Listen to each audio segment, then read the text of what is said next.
Assalamualaikum warahmatullahi wabarakatuh. Perkenalkan nama saya Ditya Nur Gilang Pamungkas, mahasiswa Magister Desain dengan NIM 2060125 1004.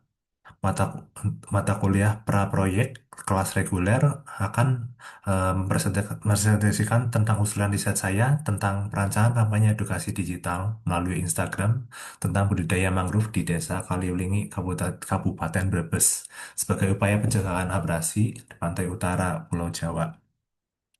Kita langsung saja ke yang pertama yakni fenomena umum. Abrasi di kawasan pantai utara Jawa atau Pantura, seperti di Desa Kaliwingi, Kabupaten Brebes, terus mengalami peningkatan kenaikan mata muka air laut akibat perubahan iklim. Penduduk Desa Kaliwingi, Kabupaten Brebes, mulai terdampak abrasi sebagai akibat pembabakan hutan mangrove yang dialihfungsikan sebagai tambak udang sekitar kisaran 1987. Mangrove dikenal sebagai solusi ekologis yang efektif dalam menahan abrasi dan meredam gelombang. Namun, tingkat literasi dan kesadaran publik terhadap pentingnya budidaya mangrove masih relatif rendah, terutama di kalangan generasi muda yang lebih banyak mengakses informasi melalui media sosial seperti Instagram. Padahal Indonesia sendiri memiliki eh, kurang lebih pengguna 139 juta pengguna aktif Instagram dengan sisi distribusi terbesar pada rentang usia 18 sampai 24 tahun dan 25 sampai 34 tahun. Kemudian lanjut ke fenomena khusus. Yang pertama yakni Desa Keliling Brebes merupakan wilayah terdampak abrasi pesisir yang cukup signifikan di Pantura. Yang kedua, upaya budidaya dan rehabilitasi mangrove telah dilakukan, seperti pemberdayaan ekowisata mangrove dan Sari Kalilingi. Dan yang ketiga adalah Instagram jadi platform dominan bagi usia 18-35 tahun. Tetapi kampanye edukasi mangrove masih terbatas. Seperti pada akun Instagram Dewi Mangrove postingan terakhir yang dibagikan hanya pada Agustus 2022. Lanjut ke penelitian terdahulu. Yang pertama ada dari My Goal is to yang berjudul My Goal is to make sustainability mainstream, emerging visual narrative on the environmental crisis on Instagram pada tahun 2024. Temuannya adalah konten visual yang bermakna, misalnya ilustrasi, foto, video pendek, mampu membentuk identitas naratif yang resonan dengan penggunaan platform visual seperti Instagram. Yang kedua, jurnalnya berjudul Exposure to Social Media Pro-Environmental Campaign and its Impact on Generation Z, Commitment to Environmental Sustainability Action pada tahun 2025. Temuannya adalah paparan terhadap kampanye pro lingkungan di media sosial berhubungan dengan meningkatnya komitmen perilaku pro lingkungan generasi Z. Enggak, Engagement lebih tinggi pada konten tersebut terkait dengan rasa kepedulian dan tanggung jawab audiens terhadap isu lingkungan.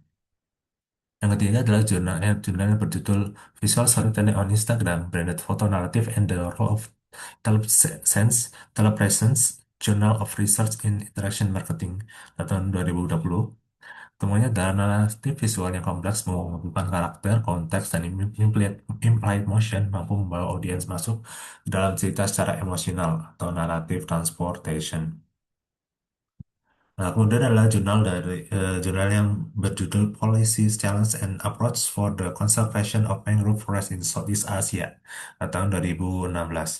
Temuannya yakni menunjukkan bahwa mangrove di Asia Tenggara mengalami tekanan besar akibat pembangunan pesisir. Komunikasi dan edukasi publik menjadi faktor penting dalam keberhasilan konservasi mangrove. Jurnal selanjutnya ada judul Global Conversations, Conservation Status and Priorities for Mangrove Ecosystem pada tahun 2018. Temuannya yakni pelindungan mangrove membutuhkan pendekatan kebijakan dan peningkatan kesadaran publik. Komunikasi ilmiah perlu diterjemahkan dalam bentuk yang lebih mudah dipahami oleh masyarakat. Dan jurnal yang terakhir ada judul Community Perception and Awareness Toward Mangrove Ecosystem Conservation pada tahun 2021. Temuannya yakni generasi muda menunjukkan potensi besar sebagai agen perubahan jika diberikan akses informasi yang tepat. Media komunikasi yang mudah diakses mempercepat penyebaran pengetahuan konservasi. Nah, kita lanjutkan ke ringkasan dari penelitian terdahulu. Yang pertama yakni Instagram efektif sebagai medium visual storytelling untuk isu lingkungan. Yang kedua, kampanye media sosial meningkatkan sikap dan niat pro lingkungan di kalangan generasi muda. Yang ketiga, yakni mangrove merupakan ekosistem yang terancam dan butuh pendekatan konservasi terintegrasi. Dan yang terakhir adalah persepsi dan kesadaran komunitas terhadap mangrove masih perlu diperkuat melalui edukasi berdasarkan tren temuan penelitian kawasan mangrove. Nah, kita lanjut ke set of the art. Yang pertama yakni kondisi existing atau kondisi sekarang. Yang pertama, kampanye lingkungan banyak memanfaatkan Instagram sebagai media utama karena dominasi pengguna muda. Yang kedua, paparan kampanye lingkungan di media sosial berhubungan dengan komitmen generasi muda terhadap tindakan pro lingkungan. Yang ketiga, secara ekologis, mangrove merupakan ekosistem prioritas global yang mengalami degradasi yang signifikan. Kita lanjut ke gap penelitian. Yang pertama, ini belum ada penelitian secara spesifik mengintegrasikan visual storytelling Instagram dengan konteks konservasi mangrove lokal di Indonesia. Nah, kemudian yang kedua, ini mangrove lebih banyak studi mangrove lebih banyak berfokus pada aspek ekologis dan kebijakan. Yang ketiga, mengangkat isu abrasi Pantura melalui narasi visual kontekstual lokal. Kemudian kita lanjut ke kebaruan atau novelty dari penelitian yang akan saya lakukan. Yang pertama yakni integrasi lintas disiplin menggabungkan konservasi mangrove, komunikasi lingkungan digital, desain komunikasi visual. Yang kedua yakni konteks lokal yang spesifik berfokus pada Desa Kaliwingi, Kabupaten Brebes, wilayah Pantura terdampak abrasi. Ekowisata Mangrove Pandansari. Penelitian ini relevan dengan SDGs 13 Climate Action, SDGs 14 Life Below Water, SDGs 19 Life on Land. Kita lanjut ke identifikasi masalah. Yang pertama, tingginya risiko abrasi di desa Kalilingi belum diimbangi dengan literasi ekologis publik yang memadai, khususnya mengenai fungsi mangrove sebagai pelindung alami pesisir. Yang kedua, upaya rehabilitasi dan budidaya mangrove sudah dilakukan misalnya melalui ekowisata mangrove, Sehari, namun belum terkomunikasikan secara optimal melalui media digital, sehingga jangkauan edukasinya masih terbatas. Yang ketiga, Instagram sebagai platform dominan usia 18 sampai 35 tahun belum dimanfaatkan secara strategis sebagai media kampanye edukasi mangrove, terlihat dari minimnya konsistensi konten dan kurangnya pendekatan visual storytelling. Dan yang keempat adalah belum terdapat rancangan kampanye berbasis desain komunikasi visual yang secara khusus mengangkat isu abrasi dan dan mangrove kali dalam format yang relevan dengan perilaku konsumsi media generasi muda.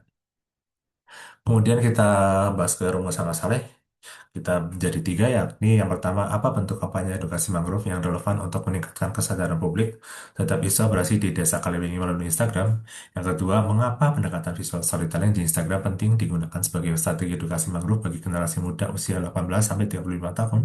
Yang ketiga, bagaimana merancang strategi konten kampanye, narasi visual format dan distribusi untuk meningkatkan awareness terhadap budidaya mangrove di Desa Kaliwingi. Pada itu kita bisa menentukan research question. Yang pertama yaitu apa bentuk visualisasi kampanye edukasi mangrove Desa Kaliwingi melalui Instagram dalam upaya meningkatkan awareness publik usia 18 sampai 35 tahun. Yang kedua yaitu mengapa pendekatan visual storytelling pada Instagram berpotensi meningkatkan pemahaman dan keterlibatan publik terhadap isu abrasi dan konservasi mangrove di Pantura.